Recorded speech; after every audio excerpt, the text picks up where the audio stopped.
Hey, what's up, everyone? So, this is going to be episode 20, and it's also the last episode of the intermediate Othello lesson playlist. So, I hope all of you have been enjoying the lessons so far, and today we'll be covering on mid-game techniques part 3.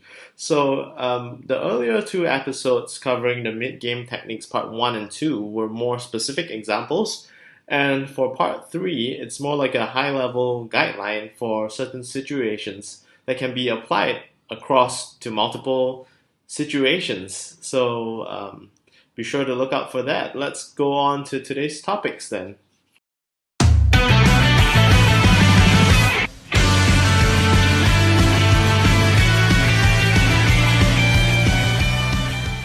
So today's topics will cover hit and tail theory, giving two choices, or basically the fork maneuver, or avoiding self obstruction.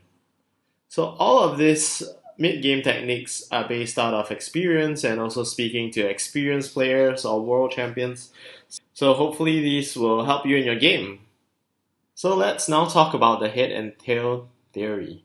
So this is something that I came up with, but I believe most experienced players would already have this in mind when they make their mid-game moves per se. So right now we have this example in the no kung opening, and it's black's turn to play. So obviously a very simple and easy move for black to jump in right now is to just centralize and group his two separate groups of discs together by playing b4 and basically flipping c4 and d4. So over here, I want to talk about this move by black when he plays b4. That would essentially be the hit end of your opponent's move. So right now, if black plays b4 and flips c4 and d4, this is what I call the hit at b4. And of course, the tail end of it would always have a disc by virtue of the rules of the game to basically allow you to flip an entire row or column of discs in that direction. So b4 being the hit and e4 being the tail. The tail end, if there is an empty square, it typically opens up a potential quiet move given that your opponent has already flipped some discs in a particular direction.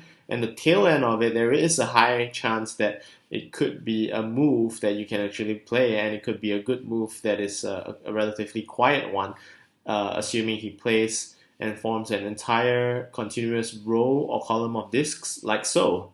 So I call this the hit and tail theory is because the hit is over here at b4, and the tail end, there is a chance that you can find a nice quiet move.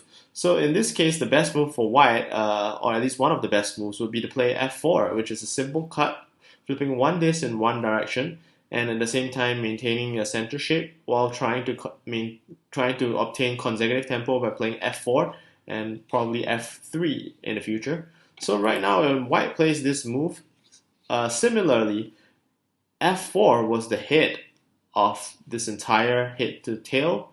So f4 being the hit, flipping e5 using the tail end of d6 for black, you can then consider a quiet move that has opened up at c7. So when you're making mid-game moves in Othello, the challenge is to actually try to identify all of these good moves to play like a quiet move. So in a sense that you only flip disc in one single direction to try to minimize impact and also minimize the number of moves that you create for your opponent.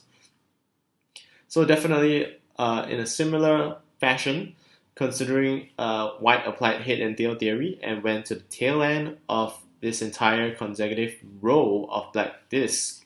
Similarly, in this, after white plays f4 and flip this in a diagonal manner from the bottom left to the top right, on the tail end of it, black also has this option to actually play c7 and basically play a quiet move, flipping one disc in one direction, not really creating many more moves for white. So that is perfectly reasonable. And of course, over here, after black has flipped c6 with the c7 move, the tail end of it does not have a quiet move per se.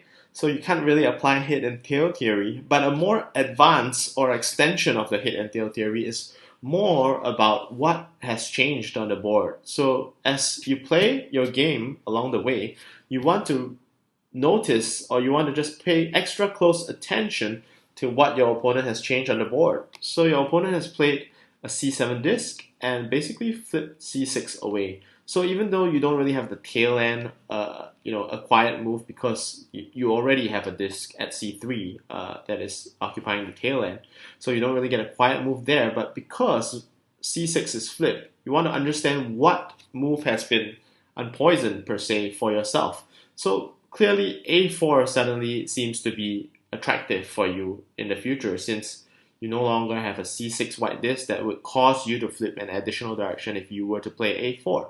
But before you play a4 and flip 4 discs, which is rather many discs to be flipped in one move, you might also want to consider taking f3 first as a compact maneuver move and then head on to a4. So in essence, that is the head and tail theory. So let us now consider another example of the head and tail theory. So the head and tail theory tends to be even more evident when your opponent actually plays a consecutive row that leads to an H square. So when your opponent, for example, in this case for black, plays b4 and forms a group in the center, a4 is actually one of the best moves to play. So even though the last move that was played by b4 is so-called the head, but the tail end of this entire consecutive row can be interpreted in both ways. It could be g4, it could also be a4. So in this case, even though the move that was last played by black was at b4, a4, that is against an entire row or column of black discs, is basically one of the standout moves to play, which is a quiet move that flips one disc in one direction, and basically on the tail end of the entire row here that was established by black. So that is another example of playing the head and tail theory, and the tendency is that head and tail theory applies more when you are considering a move that is being placed on the edge. Another example is when your opponent plays a move that is directly on the edge in this case. So when black plays f8 in this case and flips two discs in two different directions, the tail end of this diagonal direction or this diagonal row that is created is basically b4, but currently you don't really have access to b4. And of course in this direction, in the vertical direction, black has established a continuous column of 4 discs, but in this case, at the tail end of it, you basically have a direct access to f4, which is a very nice compact move, and also flipping 2 discs that are surrounded by the existing discs. So this makes it a perfect move to actually play and also apply the head and tail theory. So f8 being the head and the tail end being f5, and basically the square to play is f4. So the head and tail theory especially applies when you are playing a move to the edge or your opponent just plays a move to the edge. So that in essence is the head and tail theory. So let's move on to the next topic for today. So let's now talk about giving two choices, or basically the fork maneuver. So I first learned this mid-game technique from Mr. Sukuni Makoto, who basically said that you should play a move that is perhaps something that is somewhat neutral, but at the same time you give your opponent multiple choices. So when you give your opponent multiple playable options, there is a chance that they might actually make an obvious mistake and then therefore give you that opportunity to capitalize on it. And of course, the second time that I actually really came across this was when I was speaking with Mr. Ben Seeley from United States of America. He's also a two-time world champion, and basically he mentioned that it was known as a fork maneuver, which basically leads to two or more options and also somewhat tricks your opponent to making mistakes perhaps. So right now, if you were playing black and there's a leader's tiger opening, one option to almost immediately centralize for black, given that black's group of disc on the right, this 6 disc group, and these 2 disc group are split based on white's last move to split it up. You might want to immediately rejoin at b5. That could be a temptation. So when you play b5, the only The good point about playing b5 is that you control this mini diagonal, and white does not have a direct access to the f3 square, but you allow white to immediately centralize to b4, which isn't great for this particular situation. Instead of playing the obvious b5 that gives up a very easy b4 to your opponent, you might actually want to consider, after white has essentially played d7 over here, is to play something like b4. So when you play b4, notice that you essentially give white a few options. White could play either f3 or b3 or basically b5, which would be the natural centralizing moves. But because you played b4 and you flipped c4 as black, suddenly b5 does seems to be a little poison, flipping two discs in two different directions, even though white is centralizing in that particular sense. So this basically is giving two choices, or in this case, three choices, to allow white to actually consider. And the benefits of making such a mid-game maneuver or technique is basically to allow your opponent to spend more time thinking, and also increases the chances of him making a mistake. But the essence of this move is essentially for black to form a point move to basically allow him to access e7 to centralize, regardless of how your opponent plays. Or if your opponent, white, were to play f3, for example, black could just go with consecutive moves into b5. So earlier on, black played b4. If white went f3, black could consecutively go into b5 and earn tempo, and also control this mini diagonal along c4 and e6. So if white goes here, black goes here. Black basically controls this mini diagonal to centralize, which is the key centralizing axis at this point in time.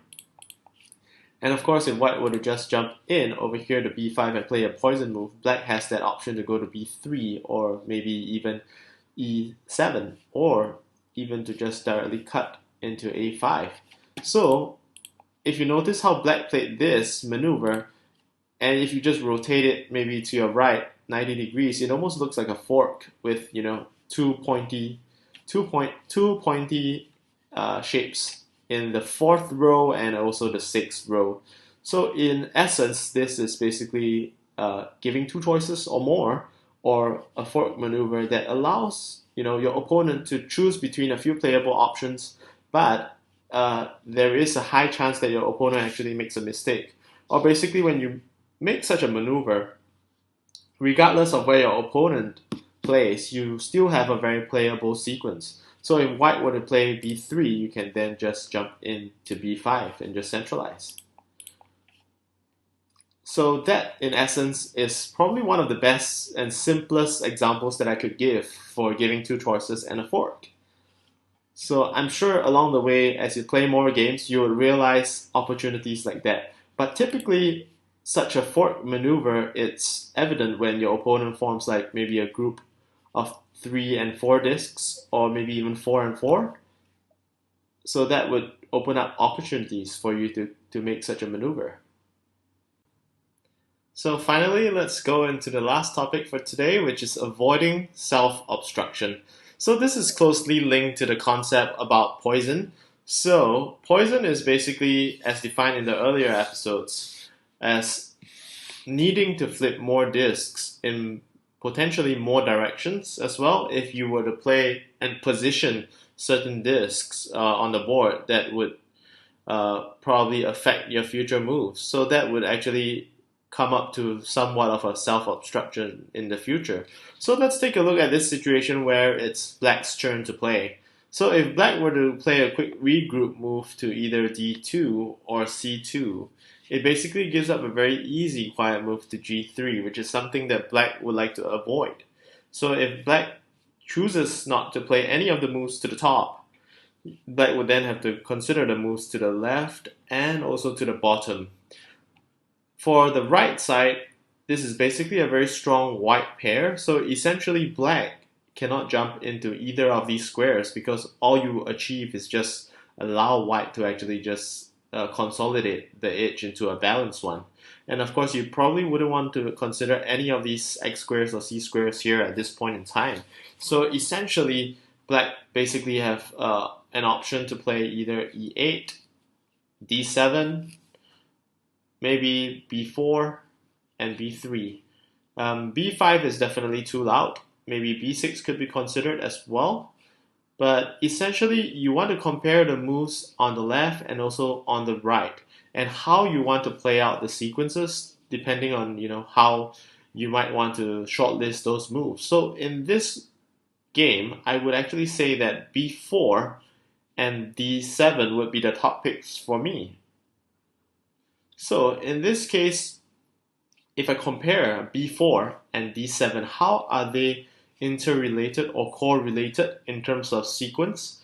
So the main key point is that if I were to play to d7, for example, I would obstruct or poison my future b4 because I've established d6 and also e7 as black. And due to establishing these two extra discs, in the future when I play b4, I have to flip not only c4, d4 disc, but I also have to play and flip c5 disc, which would essentially create more moves for my opponent. However, if I were to play b4 right now and just go into this square, and regardless of where white plays, for example, g3, in the future, even if I were to play d7, it still does not change the two discs on d6 and e7 that I require to flip.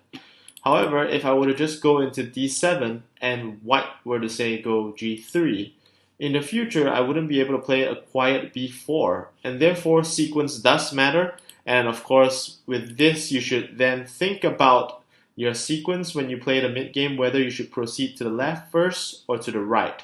So one important aspect about thinking of this sequence is whether the disc that you play is more likely to be removed or not in the future.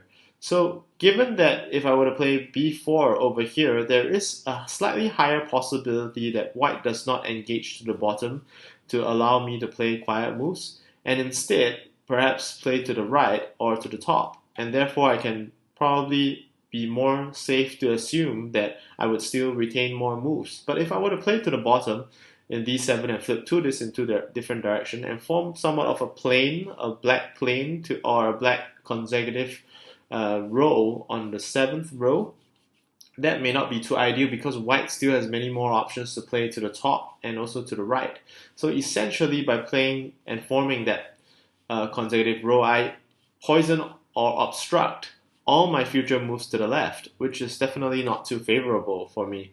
So if I were to conclude avoiding self-obstruction, it would essentially mean that you should consider the sequence of play for both mid-game moves, even though superficially or offhand in a one move in advance situation, you would probably see not much of a difference in terms of trying to regroup and centralize, but the sequence would then affect the future moves, so that is important to consider when you play your mid-game, and if you want to continue to actually survive or have sufficient number of moves to actually contest against your opponent. So with that, I conclude today's lesson, and I really hope you enjoyed this lesson. And basically, this is the last lesson of the intermediate lesson, and I hope all of the techniques and tips that I've given throughout the past 20 lessons has helped you become a better player. If you enjoyed this video, please hit the thumbs up button, just give it a like, and subscribe to my channel. Thank you very much for watching this video, and I'll see you at the next episode.